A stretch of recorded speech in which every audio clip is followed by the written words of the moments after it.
శ్రీ గురుభ్యో నమ. గురు బ్రహ్మ గురు విష్ణు గురుదేవ మహేశ్వర గురు సాక్షాత్ పరబ్రహ్మ తస్మై శ్రీ గురవే నమ. సదాశివ సమారంభం వ్యాసశంకర మధ్యమాం అస్మదాచార్య పర్యంతం వందే గురు పరంపరాం. శ్రీ గురుభ్యో మహాగణాధిపతయే నమ. ఈరోజు ఓం శ్రీ పరమాత్మనే నమ. ఈరోజు పరలోకం పునర్జన్మకు సంబంధించిన వాస్తవ సంఘటనలు అనేటువంటిది విషయాలను కొన్ని అంటే నేను చదువుకున్న పుస్తకాలు అట్లా గోరఖ్పూర్ వాళ్ళు రాసిన పుస్తకాల్లోంచి చదివినవి కొన్ని కలిపి చెప్తుంటాం. మొన్నేమో ఆ 2 ఎపిసోడ్లోనేమో అంతకుముందర జరిగింది, యాక్చువల్గా జరిగింది చెప్పుకున్నాను దాంట్లోనూ.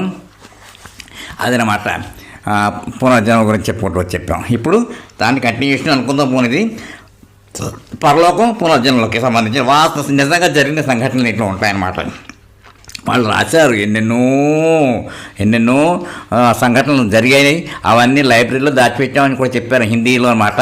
నేను మీరట్లో పనిచేస్తున్నప్పుడు ఇవన్నీ పుస్తకాలు తెలుసుకోవడం, చదువుతుంటే పెద్ద వాళ్ళు చెప్పుకున్నది వినడం అలా జరిగిందనమాట. దాంతో నాకు కూడా కొంచెం ఇంట్రెస్ట్ పెరిగి ఇవన్నీ చదువుదామని చెప్పి కొనుక్కోవడం, చదివాను. ఒకసారి చదువుకోవడం అయిపోయింది. ఇప్పుడు మళ్ళీ మీ అందరికి కూడా చెబుదాం కొన్ని విషయాలు. అంటే ఇంట్రెస్ట్ ఉన్న వాళ్ళు వింటారు కదా, వినడం కోసం నాకు చెప్పింది అనమాట. అంటే నా ఉద్దేశం ఏంటంటే అందరూ వినాలి.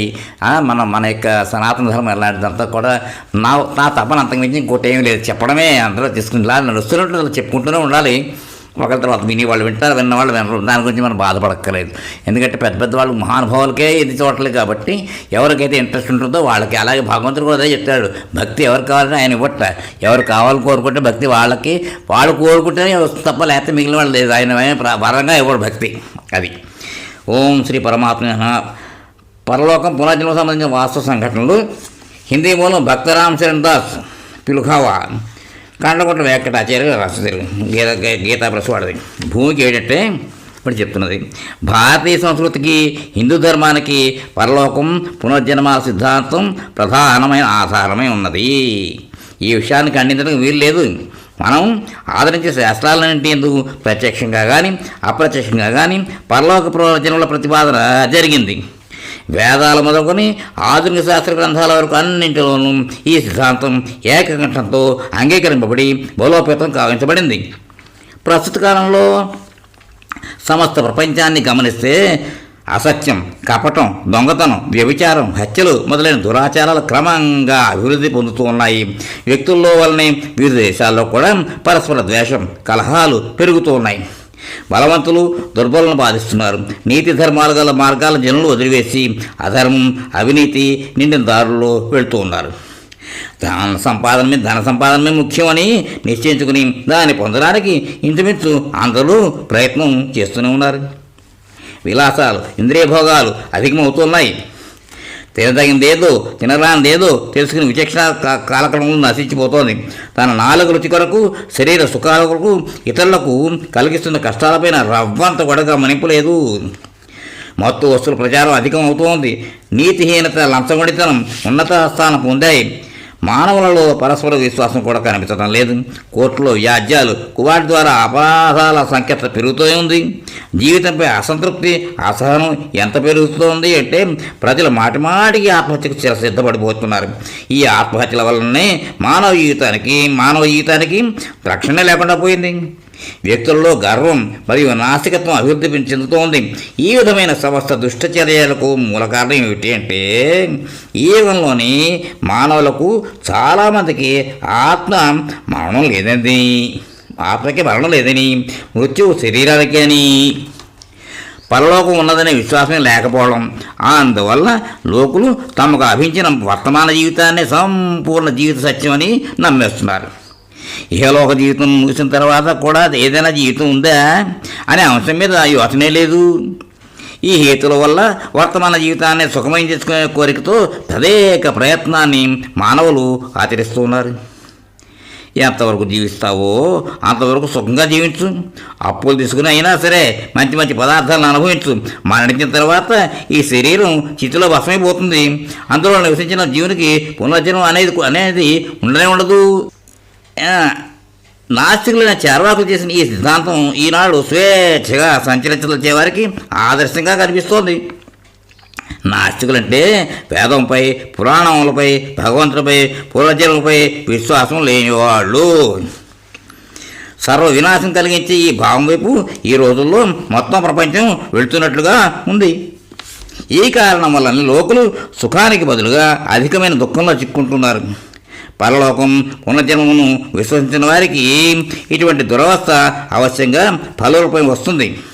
ఇస్లాం మరియు క్రీస్తు మతాలు పునర్జన్మకు సంబంధించిన సంఘటనలు వారికి కూడా కనిపిస్తూ ఉన్నాయి.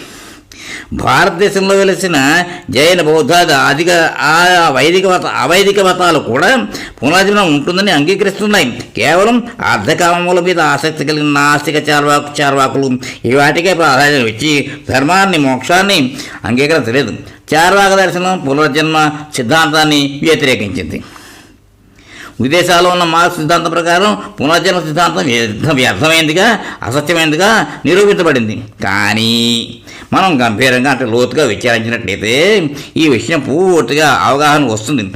పునర్జన్మను అంగీకరించని పక్షంలో ఈ సమాజంలో కనిపించే విషమ వ్యవస్థలు హెచ్చుతగ్గులు ప్రస్తుతం లోకులు వేటిని అనుభవిస్తున్నారో ఈ తేడాలకు మూలహేతువు కానీ సమాధానం కానీ దొరకదు. భౌతికవాదం ప్రకారం వెళితే అందరూ శ్రీమంతులు కావాలి లేదా అందరూ దరిద్రులే కావాలి. కానీ జనులందరిలో చూస్తే వాస్తవాలు సమమైన రీతిలో లేక భిన్నంగా ఉన్నాయి. పునర్జన్మను అంగీకరించనేడలా కొన్ని అత్యంత భయంకరమైన దోషములను ఉత్పత్తిని ఆవశ్యంగా అంగీకరించవలసి వస్తుంది. మనుషునికి ఈ జీవితంలో దొరికే ఫలం ఏదైనప్పటికీ తాను సొంతంగా చేసుకుంటే రావడం లేదు. ఒకడు బుద్ధిమంతుడిగా, మరొకడు మూర్ఖుడిగా, ఇంకొకడు ధనవంతుడిగా, ఇంకొకడు పేదవాడిగా, మరొకడు మహాత్ముడుగా, ఇంకొకడు దుష్టుడుగా ఈ లోకంలోని మనుషులలో ఎందుకుంటున్నారు? ఇలాంటి భేదాలు తారతమ్యాలు కలగడానికి సరైన సమాధానం దొరకదు. వర్తమాన కాలంలో కొందరు మహాత్ములు శుభంకరమైన పనులను చేస్తున్నారు. అదేవిధంగా అధర్మం నిండిన పాపాత్ములు పాపకార్యాలను చేస్తూ ఉన్నారు. జీవించుండగా ఈ శుభాశుభ కర్మలకు ఫలితం వారి చేతికి అందదు. ఎందుకంటే మరణించిన తర్వాత మళ్ళీ వారికి పునర్జన్మ లేదంటే మంచి చేసిన వారికి చెడు చేసిన వారికి ఇద్దరికి కూడా ఫలానుభవం ఒకే విధంగా ఉండవలసి వస్తుంది. ఈ కారణం వల్ల సర్వవిధాలుగా స్పష్టమయ్యే స్థితి ఇలా ఉంటుంది. భయంకరమైన దోషాలకు తగిన శిక్ష కలుగుతుందని తెలియడానికి పరలోకం ఉందని పునర్జన్మ కూడా ఉందనే సిద్ధాంతం సంభవం అవుతుంది. హిందూ ధర్మంలో కానీ ప్రామాణికమైన వేదశాస్త్రాల్లో కానీ పరలోక పునర్జన్మల సత్యత్వ సిద్ధాంతం అతి ముఖ్యంగా ప్రతిపాదించబడింది. ఈ హేతు వలన పరలోక పునర్జన్మ సిద్ధాంతం సర్వ విధాలుగా యుక్తిసంగతమై న్యాయశాస్త్రబద్ధమైనదే. భారతీయ వేదాంత బంధు పునర్జన్మ అనే విషయాన్ని ముఖ్యంగా పరిశీలించవలసి ఉంటుంది. ఈ దేశంలో జన్మించిన గొప్ప వేదాంతవేత్తలు, తత్వ విచారకులు, న్యాయశాస్త్ర విధులు మరియు విద్వాంసులు పునర్జన్మ విషయంపై చింతన యోచన చేశారు. ఆశిక ధర్మ ప్రతిపాదకమైన శాస్త్రములందు పునర్జన్మ సిద్ధాంతం నిర్వివాదంగా అంగీకరింపబడింది. ఇక్కడితో ఎపిసోడ్ కాకపోతే విరామం తర్వాత కంటిన్యూ చేద్దాం. స్వస్తి.